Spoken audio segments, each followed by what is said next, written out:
এর মধ্যে রহে না ভেবে নিজ কৃত কাম, নিজের কৃত কর্মের কথা ভেবে মা লজ্জায় রামচন্দ্র লজ্জায় মাথা নিচা করে। আরেক মা কইকেয়ী মেধমা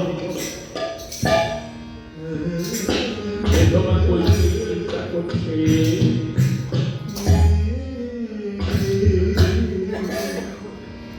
রামের 14 বছরের আগে চরম দুর্যোগ আমি বনে গিয়েছিলাম বলে রামকে এত কষ্ট, এত দুঃখ, এত যন্ত্রণা, এত হানাহানির মধ্যে পড়তে হয়েছে।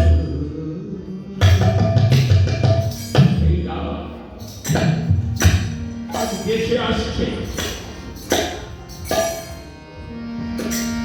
আমাকে আর মা বলে ডাকবে কখন?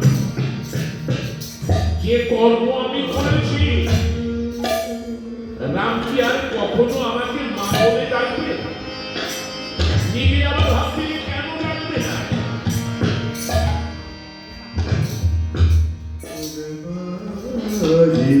আমি যতই খারাপ হই তাই বলে ওকে তো খারাপ হতে হবে না, ওর তো খারাপ হওয়ার কোনো প্রয়োজন নেই।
তুই আমাকে মা মা বলে সম্বোধন করবি।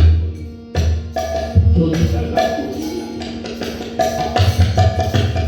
যদি তুই নিজে এগিয়ে এসে আমাকে মা বলে না ডাকিস, তাহলে আমি এই দেহ ত্যাগ করবো, এই দেহ আমি আর ধারণ করবো না বলে মা কইকেয়ী একটা ঘরের ভেতর ঢুকে ঘরের দরজা বন্ধ করে বালিশে মুখ গুজে কেঁদে যাচ্ছে।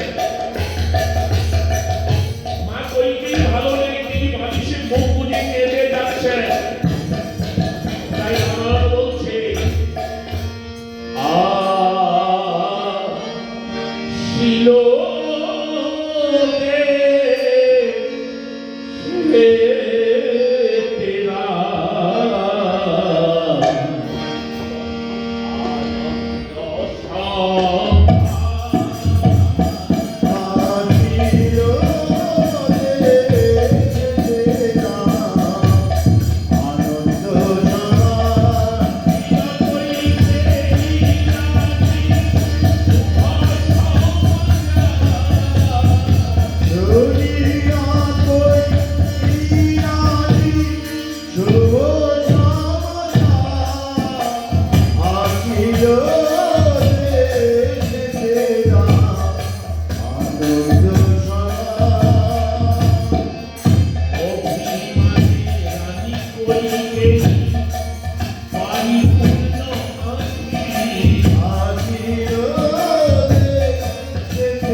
যদি রাম মা বলিয়া না ডাকে আমাদের, জীবন প্রাণ আমি বিষ পান করি।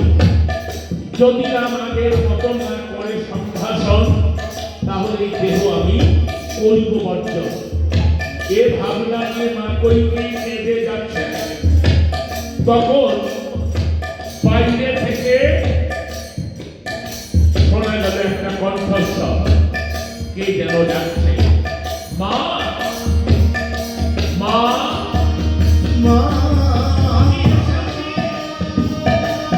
দরজা খোলো, আমি এসেছি মা। মা ভাবছে কে যাচ্ছে আমায়, এটা কার কণ্ঠস্বর? রাম, রাম যাচ্ছে আমাকে মা মা বলে? না না, এ তো হতে পারে না। রামের জীবনে আমি যে বিপর্যয় ঘটিয়েছি,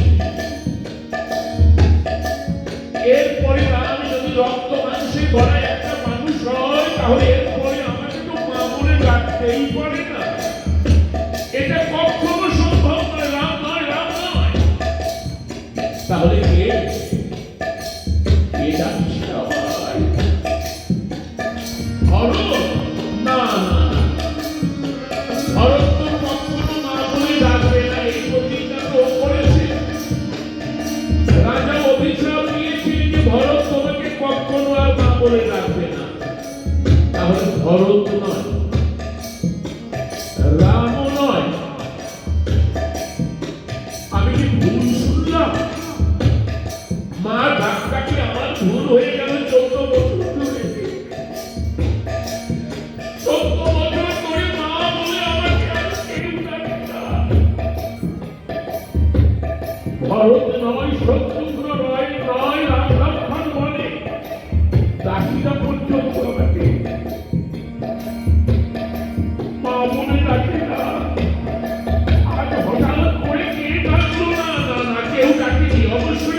ভুল হচ্ছে। রামচন্দ্র আবার ডাকলেন যে মা, মেঘমা, মেঘমা, আমি এসেছি, দরজা খোলো। মা তখন নিশ্চিত হলে যে মেঘমা বলে ডাকছে, তাহলে তো রামই ডাকছে।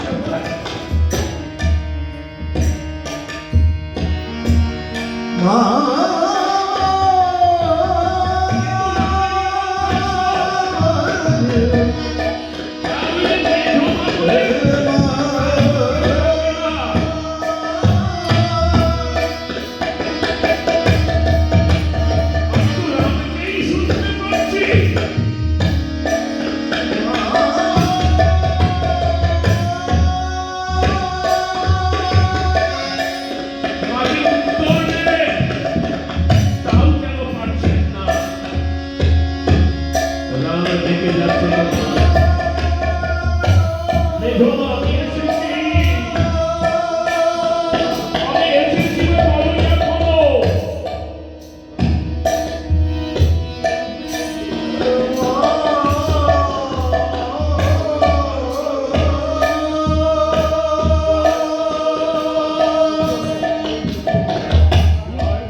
রামচন্দ্র ঘরে ঢুকে মাকে প্রণাম করতে, মাকে প্রণাম করতে মা বলেছিলাম, বনে গেলি দেবতার কার্য সিদ্ধি লাগি, আমার কেন কলঙ্কের ভাগে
অহংকার।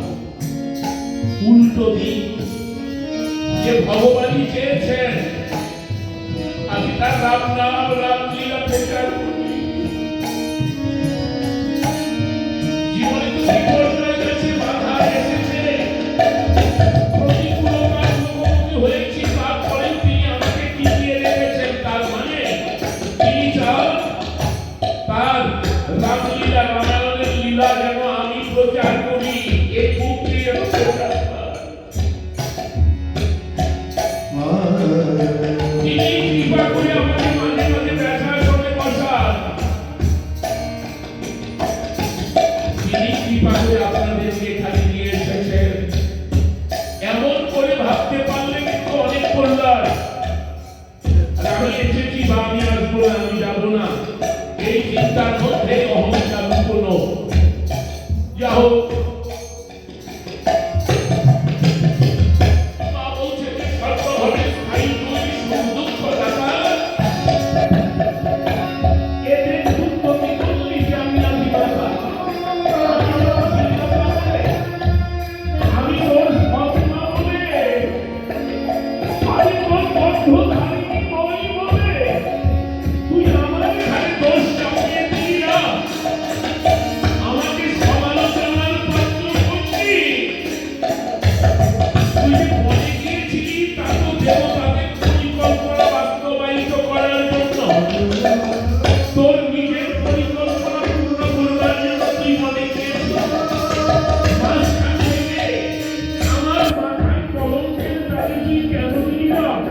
তুই কেন কেউ বলে যেতে পারবি, কিন্তু আমাকে কেন নিরিখদের ভাগি করলি?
উঠে রামচন্দ্র কত নরম হয়ে মার চরণ ধরে ধরে বলতে মা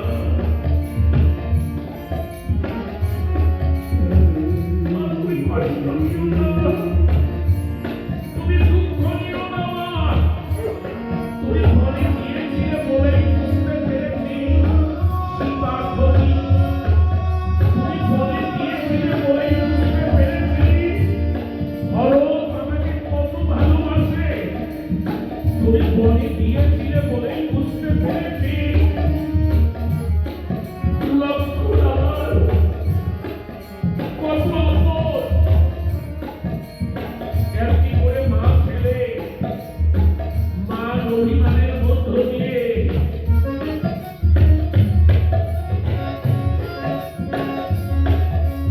অনেক সব অতিবাহিত হলো। রামচন্দ্র মাকে সান্ত্বনা দিতে চেষ্টা করলেন, প্রবোধ দিতে চেষ্টা করলেন। ওদিকে ভরতের অবসর নেই, ভরত মহাব্যস্ত, দাদা কাল সিংহাসনে বসে আজকে জন্মদিন। দাদার মাথায় এখনো জটা রয়ে গেছে, পরনে এখনো বলকল রয়ে গেছে, দাদার মতো করে নিজেরাও দুজনে একইভাবেই চলছে। অতএব এ সব কিছু অবসান ঘটিয়ে আজকে রাতে অধিবাস করাতে হবে। তাই ধরো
দাদাকে সিংহাসনে বসাতে বলে ভরত বিভিন্ন জায়গায় পবিত্র জল, পুণ্য জল, তীর্থের জল আনার জন্য লোকজন পাঠিয়েছে।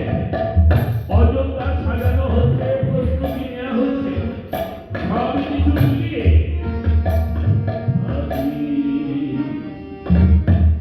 আনন্দ হলো রে।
Oh,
রাতে অধিবাস সম্পন্ন হলো। পর্বে সিংহাসনে বসার কর্ম, সিংহাসনে বসার কর্ম, লোকজন পাত্র মিত্র সভাসদ ব্রাহ্মণ পণ্ডিত সমস্ত সুজনেরা বসে আছে। রামচন্দ্রের সিংহাসনের বসার কর্ম প্রণালী এগিয়ে যাচ্ছে। এই অগ্রসরমান কর্ম প্রণালীর মাঝে সীতা দেবী প্রভুর অনুমতিক্রমে যুদ্ধে অংশগ্রহণকারী সকল বানর সেনাদেরকে এক এক করে উপহার তুলে দিচ্ছেন। সকলকে এক এক করে উপহার তুলে দিচ্ছেন।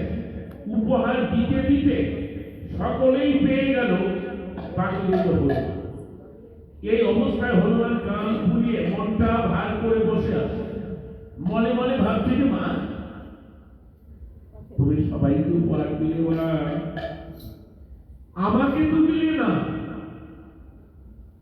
আমি বাদ থাকবো, আমাকে কিছু দেবে না মা? তোমার উপহার, তোমার চিহ্ন আমি কিছু পাবো না?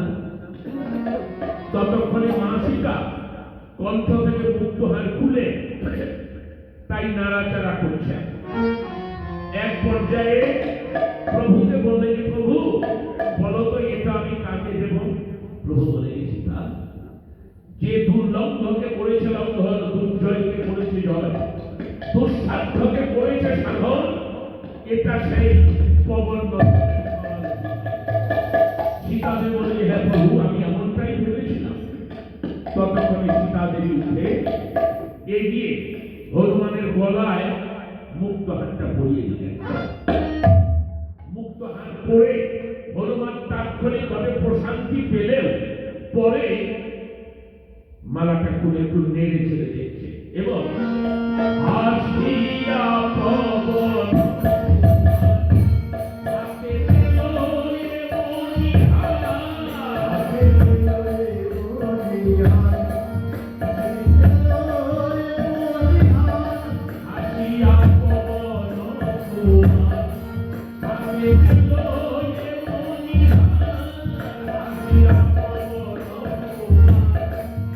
Hare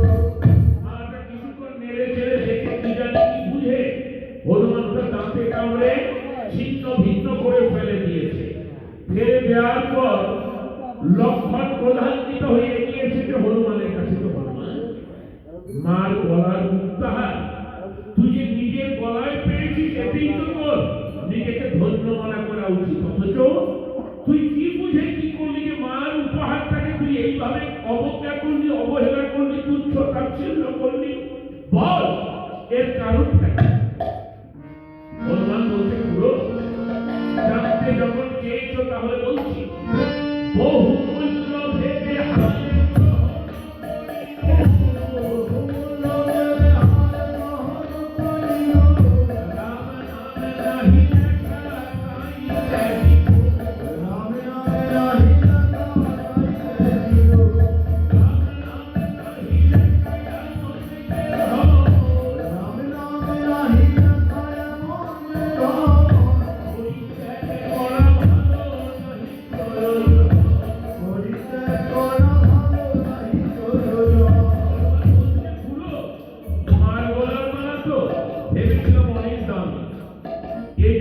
শ্রদ্ধার সাথে ওটা গ্রহণ করেছিলাম, কিন্তু এখন দেখতে পাচ্ছি যে ওটা বিন্দুমাত্র মূল্য আমার কাছে নেই।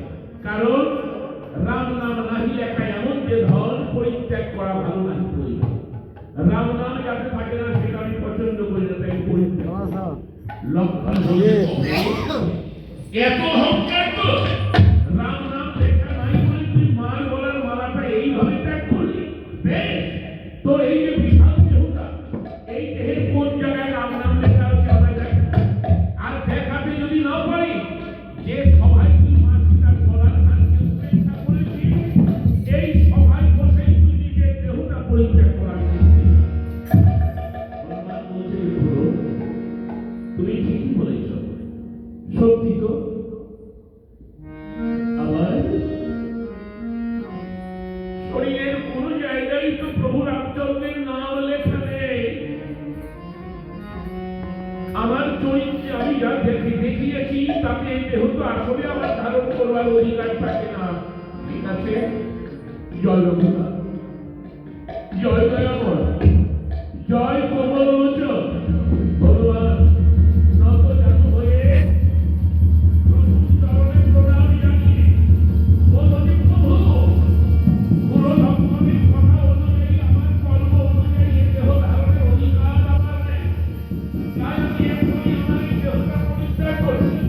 ভগবান তুই পক্ষপিণ্ড তুই হস্তে ধারণ করে জয় রাম, জয় রাম, জয় সীতা।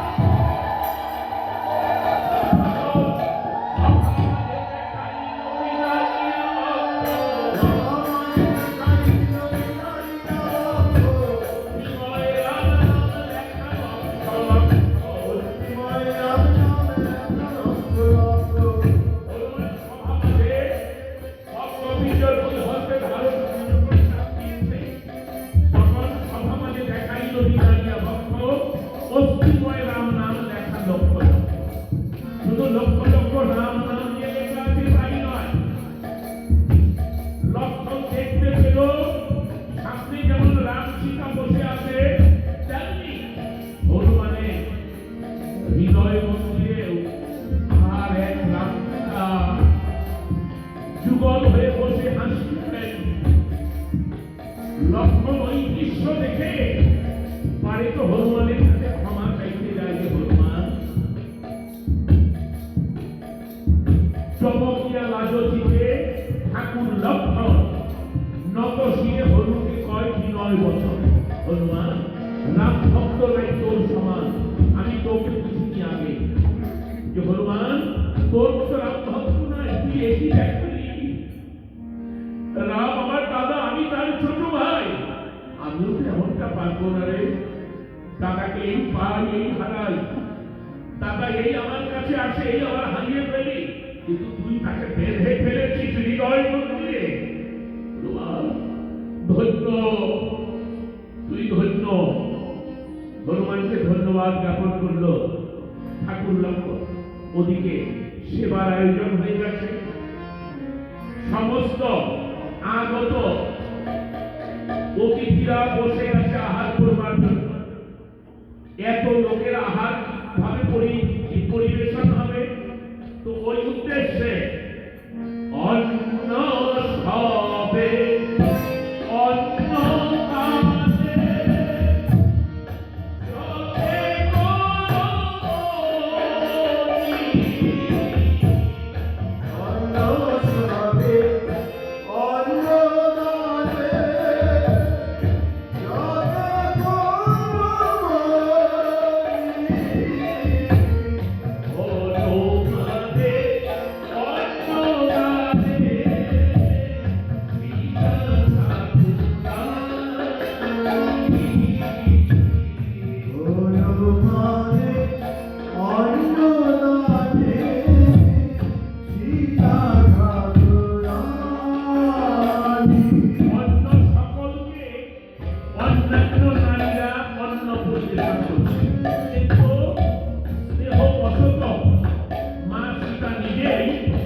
দেখি তাই হারিয়ে যাচ্ছে, কারণটা কি?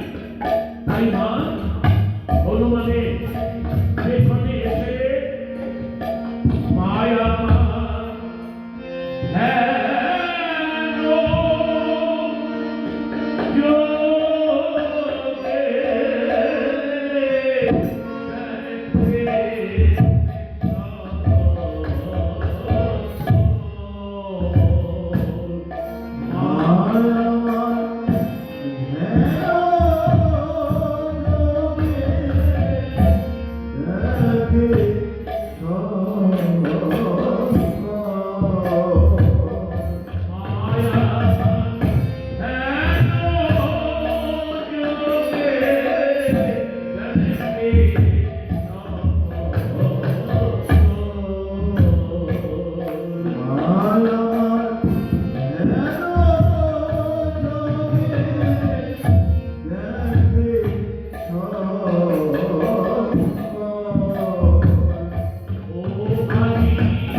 হনুমানের খোলসে দেবাদিদেব মহেশ্বর এসেছেন রামলীলা সঙ্গী হতে।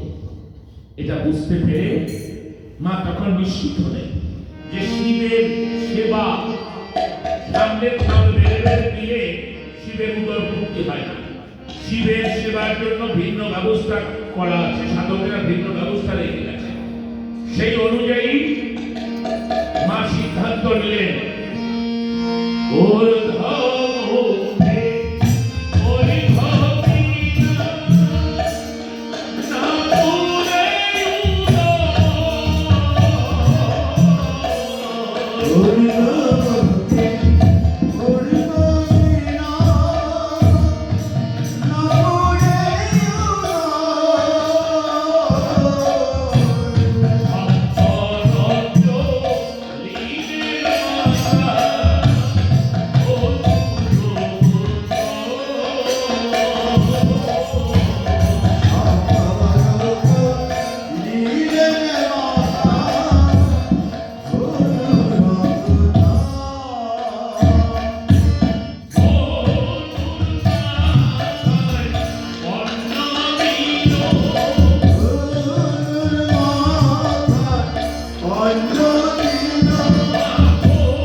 হাতে তুলে হনুমানের মাথায় রেখে যখন ওম নমঃ শিবায় মন্ত্র জপ করেছে, সঙ্গে সঙ্গে হনুমান উঠে দাঁড়িয়ে বলছে যে মা, তুমি স্বয়ং অন্নপূর্ণা, অতএব তুমি যাকে আহার করাও না আহার দাও, তারা উদরে জায়গা থাকার কথা নয় মা। আমি পরিপূর্ণ স্বস্তি পেয়েছি, আর বলছে না মা, আর পারবো না। এবার তাও মা আমাকে বিদায় দাও। মাও তখন বলে যে হে ভগবান, আমি তোমাকে আগে বুঝতে পারি, এখন বুঝতে পারলাম। তোমার উপস্থিতিতে রামলীলা বাড়তি সৌন্দর্য প্রাপ্ত হয়েছে, তোমার উপস্থিতিতে রামলীলা মাহাত্ম্যমণ্ডিত হয়েছে। অতএব এ লীলায় তোমার প্রবেশ রামায়ণকে করেছে সমৃদ্ধ। অতএব তোমাকে প্রণাম জানাই। মহেশ্বর বলে যে মাগো, এবার আমিও আসছি, আমার কাজ সম্পন্ন। মহেশ্বর সস্থানে করিলেন গমন। অন্যান্য যারা ছিল তারাও আহারান্তে রওনা হলো নিজ নিজ দেশের দিকে। আর বেরোনোর প্রাক্কালে সকলের কণ্ঠে উচ্চারিত হলো শ্রীরামচন্দ্রের জয়ধ্বনি। জয়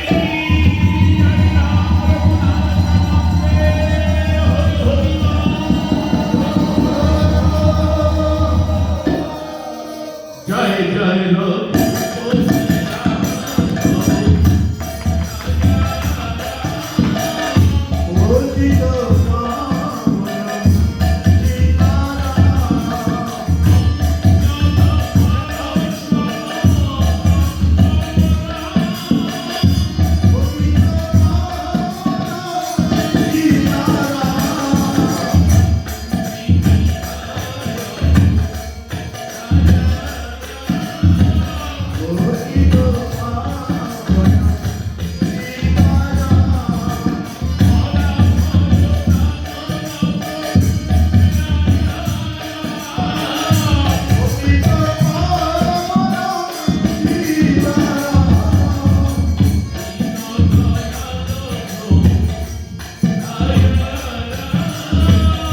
Holy